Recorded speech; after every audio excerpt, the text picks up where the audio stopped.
नमस्कार दोस्तों, आज आप सुनेंगे चतुर दुल्हन की एक प्रेरणादायक कहानी। दोस्तों, आपसे गुजारिश है कि कहानी को एंड तक जरूर देखें। अगर आपको कहानी पसंद आए तो कमेंट करें और वीडियो को लाइक कर चैनल को सब्सक्राइब करें।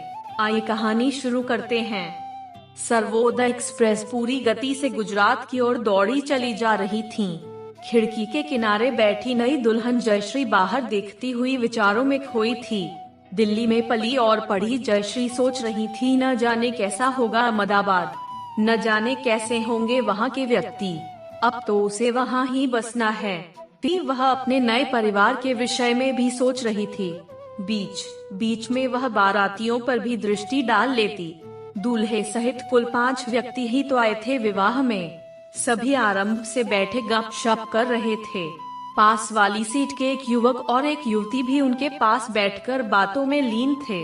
बस जयश्री ही थी जो चुप बैठी थी।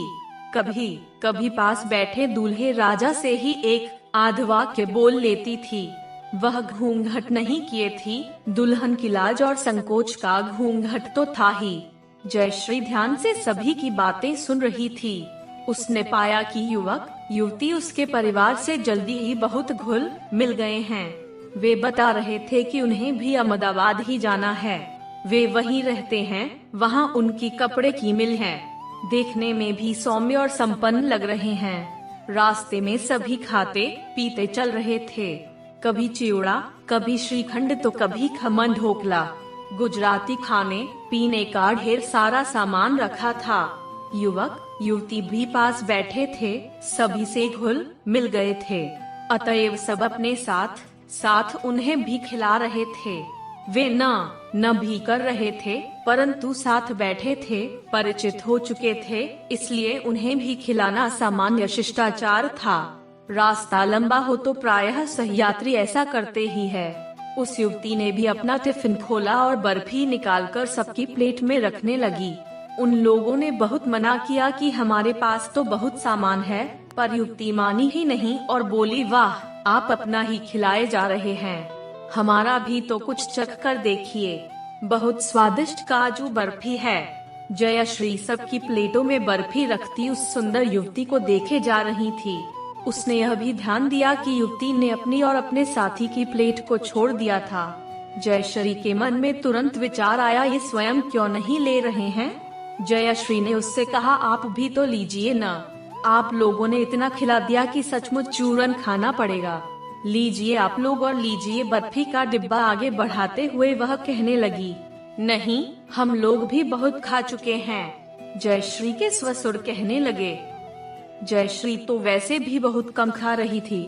माता पिता का घर, पुराने सभी रिश्तेदार छोड़ते उसका मन उदास था। उसकी प्लेट में अभी भी बहुत सामान बचा था, परंतु बर्फी खाने की उसकी बिल्कुल भी इच्छा न हुई।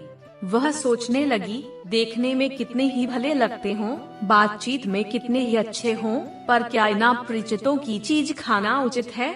इस समय हमारे पास रुपए, कीमती कपड़े, सामान और गहने भी हैं। जयश्री ने उस बर्फी को छुआ भी नहीं। उसने सबकी आंख बचाकर कागज की प्लेट मोड़कर खिड़की से बाहर फेंक दी।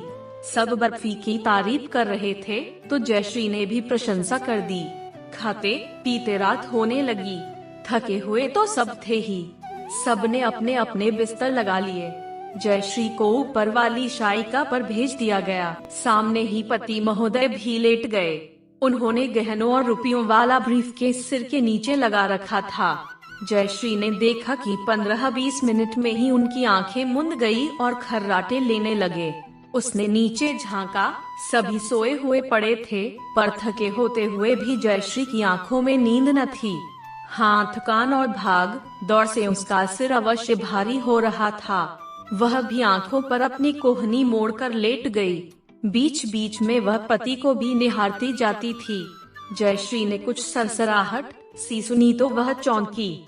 उसने कनखियों से पति की ओर देखा तो पाया कि युवक नीचे खड़ा उनके सिरहाने के गहनों वाला ब्रीफकेस धीरे धीरे निकाल रहा है।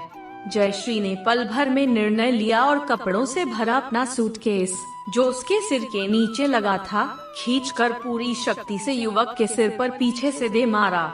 हाय चिल्लाकर वह वहीं बैठ गया।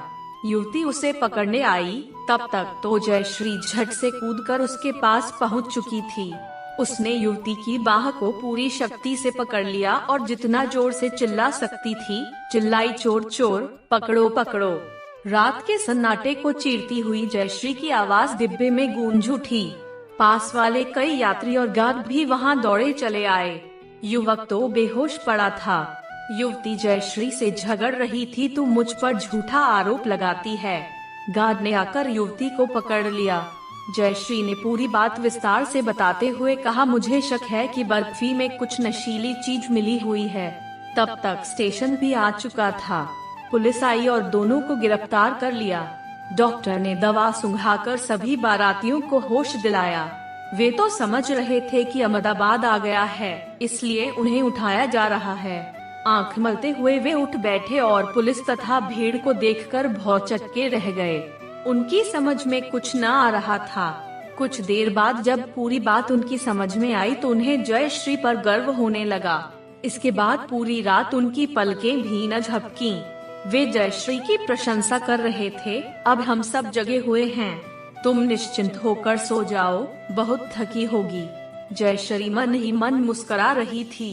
थोड़ी सी सावधानी और सूझबूझ से बड़ा संकट टल गया था। दूसरे दिन अखबार में भी जयश्री के साहस का यह समाचार छपा। बर्फी में नशीली चीज मिली हुई थी। युवक और युवती यात्रियों को नशीली चीज खिलाकर लूटने वाले गिरोह के ही सदस्य थे। दोनों को जेल भेज दिया गया था। धन्यवाद दोस्तों।